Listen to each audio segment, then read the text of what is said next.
I am Nick Rohloff. This is Dolphins Today by Chat Sports. Dolphins host the Bills in Week 10 tomorrow. Today, we're answering some questions on a mailbag. Appreciate everybody for joining us on our Thursday live show. If you don't, well, make sure you subscribe and join us. We'll start with Flatliner, who asks, is it bad to want Quinn Ewers to start now? I think it might be a little premature, but as we laid it out on a video Thursday morning, I think it would be a very smart decision for the Dolphins to eventually bench Tua for the rest of the season and start the rookie 7th-round pick out of Texas, Quinn Ewers. Why do I believe that? Well, this season is going nowhere, and I think it's actually already over because you needed to go 10-7 to make the playoffs this year in the AFC. You're already 2-7. You're not going to run the table. So when you are mathematically eliminated, whether it is in 2 weeks or 3 weeks, whenever that ultimately comes, as soon as you see that E next to your name in the standings, that is when you should bench Tua in favor of Quinn Ewers because you can justify it to the media that, hey, the season's over. We want to see what the young quarterback has. And there is multiple reasons why it's a good thing. One, you preserve Tua and you don't get him hurt potentially. Two, you are able to fully evaluate Quinn Ewers for what he is. And if you start him for the entire month of December in the final month of the year and he lights it up and gets you 2 wins, which might not actually be a good thing in the grand scheme of things, but he could also prove to you that, heck, maybe I deserve a chance to be the starter in 2026. And Miami goes into the draft, free agency, with the mindset of building the trenches, helping out the defense, and, hey, we're going to start Quinn Ewers in 2026. So that is another reason why you want to evaluate him for a full month. But you also are given the opportunity to evaluate Mike McDaniel and what he's able to do from a play calling in game like script and scheme decisions that he makes with a quarterback that isn't as limited as Tua is. Like, it would be the first time he's able to really create a game plan for a quarterback offensively that isn't Tua. So I think I would be very intrigued with how Quinn Ewers does, as well as Mike McDaniel does, which gives him an opportunity to prove why he should be kept as the head coach going forward after this season. Let me know your thoughts on this question, though. Do you want the Dolphins to win on Sunday? Y for yes, N for no. Get down in the comment section and let me know your thoughts. Super chat from Rob. Damn it. Miami drafted their next QB already in Ewers. I believe in him. Won't spend too much time on this question because we kind of just broke down why we think he should start ultimately late in the year. Like I mentioned, I think December is probably the right time for that. Get through the rest of this month where you play the Commanders, the Saints, and the Bills. If you go 0-3 in those games with a bye in between, you're going to be sitting at 2-10 with the final 5 games of the year in December and January. And I would start Ewers for the games against the Jets, Bengals, Steelers, Bucks, and Patriots to round out the season. Moko, what do you think of Lou Riddick being hired as the GM? I'm not in on that, and I know it's a popular name for Dolphins fans, and I unfortunately don't want to call you out here, Moko, but I think it's the flashy stuff that gets people. And it's the same thing with John Gruden as a head coach candidate. Like, I just am not in on the talking heads, the media heads, because I think they get rise up because they are in the media. Fans see them consistently. I don't think they are good decisions. I would list about 10 people I would rather have over Louis Riddick. 5 of them are on your screen right now.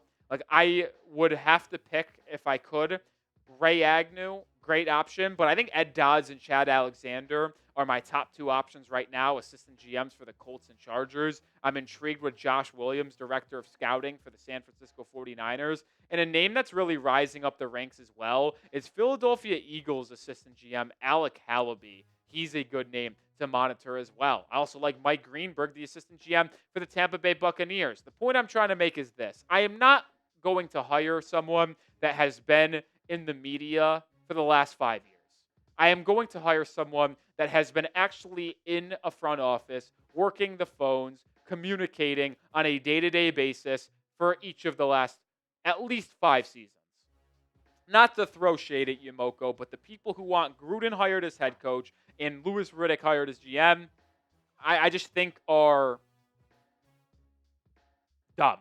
I was trying to find another word for it. I couldn't.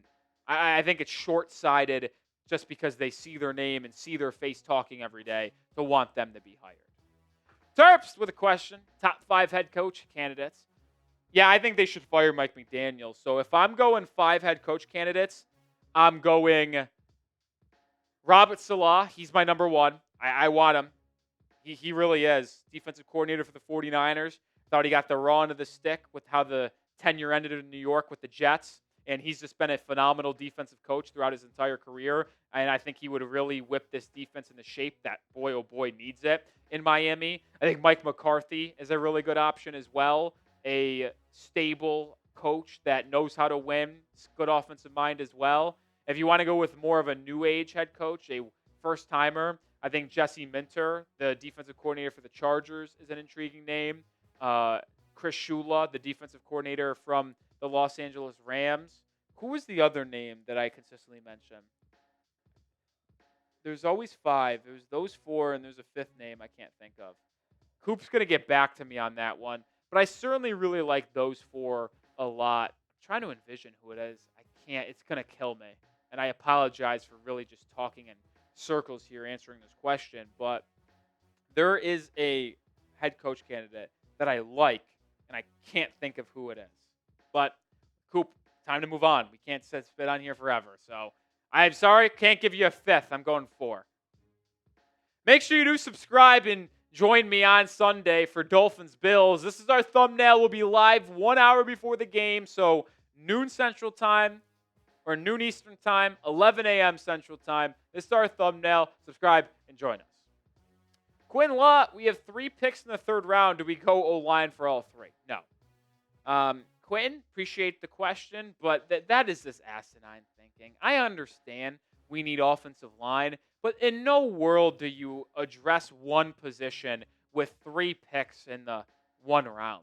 Like, even doing it twice is a little bit egregious, and that's what the Atlanta Falcons did a year ago, taking Jalen Walker and James Pierce Jr. in the 1st round of the draft. Like, I just think Miami has an okay baseline at offensive line. As bad as it has been, like, think about this. Patrick Paul is under contract at left tackle. Jonah sucks, but he's still under contract at left guard. Aaron Brewer's still under contract at center. James Daniels still under contract at right guard. And Austin Jackson's still under contract at right tackle. Like, your entire starting offensive line is under contract for next year. And I know there's been injuries to it and poor play, but I don't think you should be, like, spamming offensive line. I did have in my mock draft Spencer Fano, the offensive lineman from Utah, going to Miami with the 4th overall pick. I think that's a fine and good decision. He's my number 1 non-quarterback offensive player for Miami in this draft right now. But, like, you don't need to draft 3 offensive linemen because you already have a okay baseline at the offensive line position with Jackson, Brewer, Jonah, Paul, and James Daniels all being under contract. Tom Collins, if we are not taking a QB in the 1st round, do we trade back for more picks? I think it's very dependent on where they are ultimately picking. Let's say they pick number 3 overall. They currently have the 4th pick. Let's say it's number 3. First 2 quarterbacks go, or first 2 picks go Fernando Mendoza and Ruben Bain Jr. Because I think Ruben Bain Jr. has leapfrogged into the best player in this draft that isn't a quarterback. And you are sitting there at 3. You have 1 QB off the board, 1 edge. You can either sit there and pick a guy like Spencer Fano or Caleb Downs or reach on a quarterback like Ty Simpson, Dante Moore. I don't personally believe Miami should take any of those quarterbacks with that 3rd overall pick in this scenario. So if a team like the Cleveland Browns, who might be picking like 6 or 7, or the team like a Los Angeles Rams, who has multiple 1st-round picks, calls Miami and says, hey, we'll offer you our 2 first-rounders this year and some day 2 draft picks to move up to number 3, yeah, I would take it because then you could go all line, D-line in the 1st round this year, really get some more assets to build out the base and foundation of this roster. Like, I think I would keep a top 2 pick if it's Mendoza or you can draft Ruben Bain. But if you're picking 3 or 4 and some teams are offering multiple firsts to move up, I would certainly consider it. more questions to be answered. But grab your Dolphins salute to service gear, whether it's a hoodie, whether it's a hat, polo, footballs, memorabilia. Chatsports.com/Dolphins salute. Always love supporting our troops and our service. So if you want to get some salute to service Dolphins gear, link is in the description and comments of today's video. One more time, chatsports.com/Dolphins salute. Little Mermaid with a question. Do you think we should keep Tua after they fired Grier? Well, they're going to probably keep him. I mean, that's just the simple fact of the matter. Like, his contract is not very appealing to other teams. And if you cut him post June 1st, you would have $67 million dead cap this upcoming year. And that's probably not just going to happen, right? Like, you probably ultimately carry Tua through 2026 and cut him after that and only have $33 million in dead cap. So I think Tua is going to be on this roster in 2026. Now, will he be the starting quarterback? I don't know.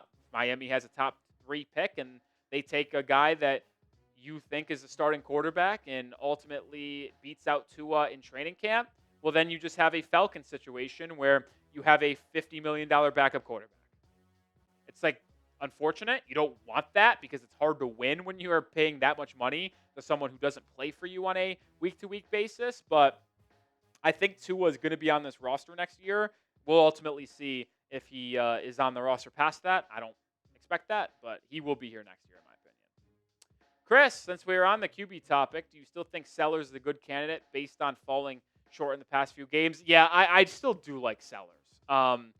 Do I like him enough to take him inside the top 5? That's where it gets a little bit dicey. I don't know if that's the best move for the Miami Dolphins at this point because the Dolphins just have so many other needs. Like, if the Dolphins were like a quarterback away, okay, but like you have so much holes defensively and on the offensive line that I think there's better options than LaNorris Sellers if you're picking in the top 5.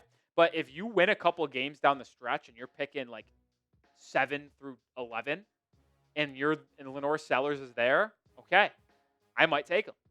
I think his raw talent, it just cannot be overstated. Like, 6'4", 240, will run a sub 440 or sub 4.4 40-yard dash if he runs it. It's hard to bring him down. It's Big Ben-ish. He's got a cannon. Threw a 60-yard pass against Alabama where he barely stepped into it. From the 40 to the goal line was ridiculous.